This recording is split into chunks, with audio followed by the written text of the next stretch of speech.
Makanya nggak usah panjang-panjang. Alhamdulillah hadir di tengah-tengah kita ada Kiai Abah Hilman, ada Kiai Syafroni juga ada di tempat ini,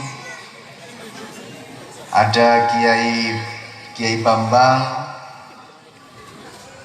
ada juga Kiai Mas Ruri hadir di tempat ini, Kiai Camat juga hadir di tempat ini. Pokoknya kalau sudah masuk di jajaran Nahdlatul Ulama itu mudah, insya Allah bisa mendapatkan gelar Kiai Honoris Causa.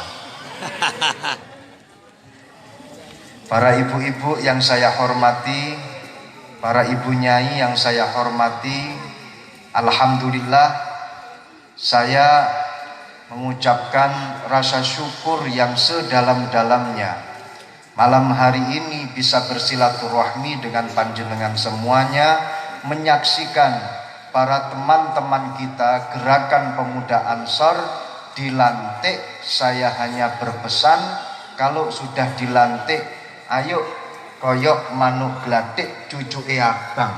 Setelah dilantik, ayo ndang tandang.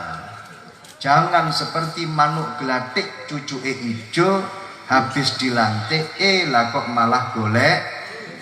Itu sama jawab sendiri. Yang paling penting dalam kepengurusan GP Ansor mengikut pada satu kaidah yang disampaikan di dalam kitab Alfiyah Ibnu Malik, satu nazam yang berjumlah 1000 lebih yang dikarang oleh Al-Imam Ibnu Malik dari Andalusia, dari Spanyol. Spanyol ini dulu pada tahun 2010 menjadi juara sepak bola dunia, mengalahkan musuhnya di stadion Soccer City di Afrika Selatan. Punya seorang ulama besar, namanya adalah Al-Imam Ibnu Malik. Beliau pernah dawuh begini, farfa bidhammin wangsiban fathan wajur kasron kadzikrillahi abdahu yasur. Farfa bidhammin, angkatlah segala sesuatu itu dengan persatuan. Segala permasalahan kalau kita bersatu, insya Allah mudah untuk kita atasi. Amin. Permasalahan walaupun toh kecil, tapi kalau kita bercerai-berai, pasti yang ada adalah permasalahan baru yang akan muncul lagi. Makanya bersatu kita teguh, bercerai kita kawin lagi. Nah, Saman sendiri tadi yang bilang. Wangsiban fathan, lakukanlah segala tugas kalian dengan cara keterbukaan.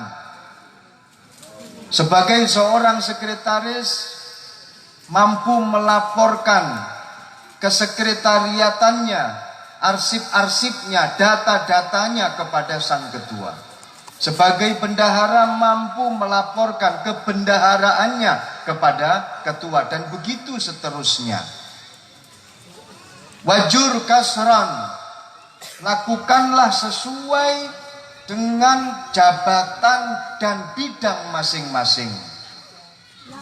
Kalian sebagai bidang keamanan, bertugas sebagai keamanan, jangan sekali-kali ikut ngurusi bagian konsumsi. Kalau konsumen boleh. Wajur kasran kadzikrullahi abdahu yasur, sama seperti orang yang berzikir kepada Allah. Orang kalau berzikir kepada Allah dalam satu majelis zikir, setiap orang itu pasti ikut berzikir dan pasti ikut menggeleng-gelengkan kepala. Dan gelengan kepalanya serentak, tahlilnya juga serentak. Ini gambaran daripada sebuah organisasi. Yang paling penting dalam hal ini adalah persatuan harus kita jaga. Jangan sampai kemudian kita bercerai-berai hanya karena perbedaan di antara pengurus, hanya karena perbedaan pendapat di antara pengurus, lebih-lebih hanya karena perbedaan pendapatan di antara pengurus. Perbedaan pendapat ini sebuah hal yang wajib untuk terjadi. Kita sebagai manusia, makhluknya Allah yang diciptakan dari tanah liat. Khalaqahu min tinil lazib. Allah menciptakan Nabi Adam itu dari tanah liat. Semua ulama sepakat kalau Nabi Adam yang kemudian kita ini adalah keturunan daripada Nabi Adam, sepakat leluhur kita, nenek moyang kita ini diciptakan dari tanah liat. Semua ulama sepakat. Hanya saja mereka berbeda pendapat. Dari tanah liat mana Nabi Adam itu diciptakan?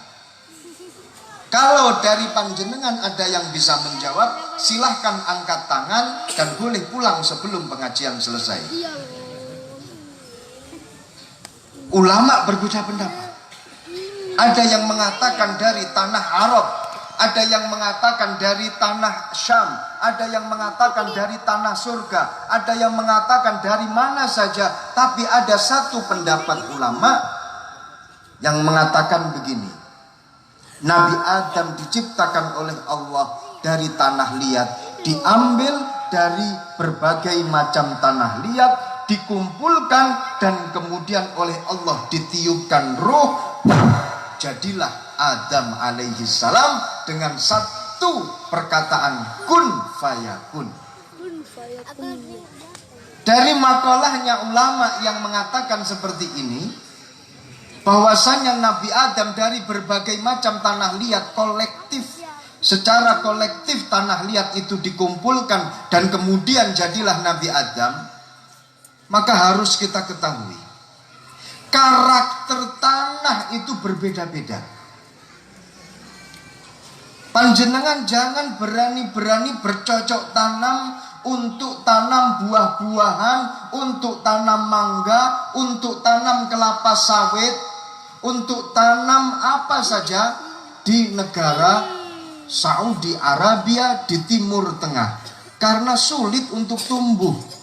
Karakter tanahnya tidak bisa menerima, berbeda dengan tanah yang ada di Batam. Yang di Batam itu pun juga sulit untuk menanam pohon korma. Di Batam sulit untuk menanam padi karena tanahnya berbeda dengan yang di Lombok atau di tanah Jawa.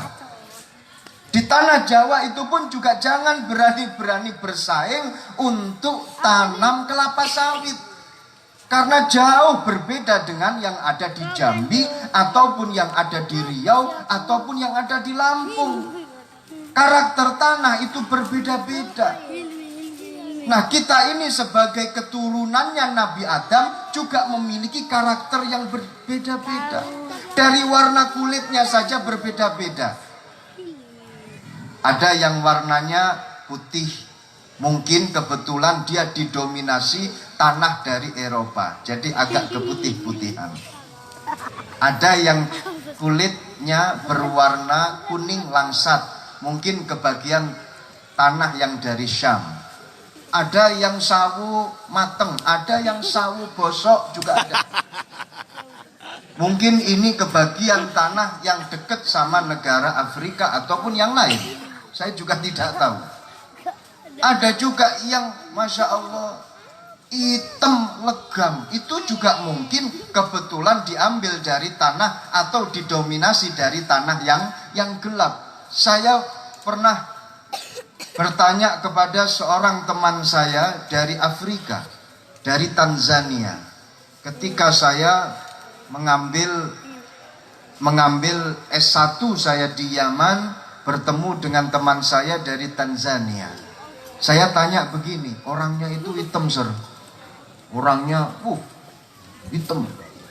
Saya tanya, kamu dengan kulit seperti ini apakah kamu berbangga? Dia menjawab, saya berbangga punya kulit seperti ini. Sampai saya bertanya begini, kalau seandainya kamu nanti menikah, kamu pilih perempuan yang putih, kuning atau hitam? Jawab dia, saya pilih yang hitam. Selain yang hitam itu kuat, menurut dia. Saya juga nggak tahu. Selain yang hitam itu lebih kuat untuk diajak bekerja, karena memang orang kulit hitam itu lebih dekat nasabnya dengan Nabi Adam. Saya kaget dan merasa tersinggung. Wah, kok bisa seperti itu? Kenapa? Iya, Nabi Adam diciptakan oleh Allah dari tanah liat. Kau tahu apa warna tanah liat? Katanya hitam. Warna tanah liat coklat kehitam-hitaman, itulah warna kulit saya. Berarti saya lebih original dibanding kamu.